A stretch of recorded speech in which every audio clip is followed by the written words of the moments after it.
الدرس الثاني درسی دوم. هي وای زن، هن آنها زنها، انتی تو زن، انتن شما زنها، جمع زنانه. انا من، چنانه که گفته بودم هم برای مردان استفاده برده می شود هم برای زنها.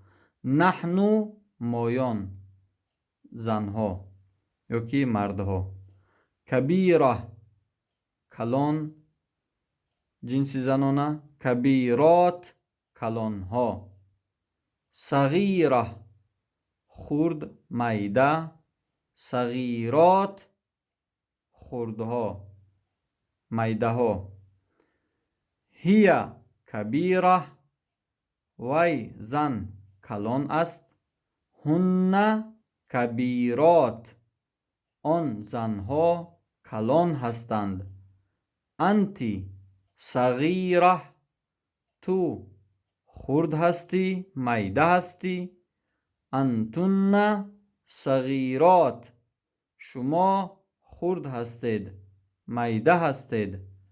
انا کبیره من کلان هستم.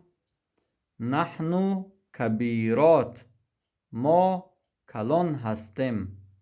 هی صغیره وی زن خرد هست میده است. هن صغیرات آنها خرد هستند.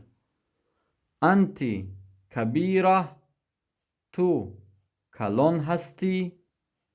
انتن کبیرات شما زنها کلان هستید. انا صغیره من خرد هستم میده هستم یعنی زنانه. نحن صغیرات مایان خرد هستیم میده هستیم.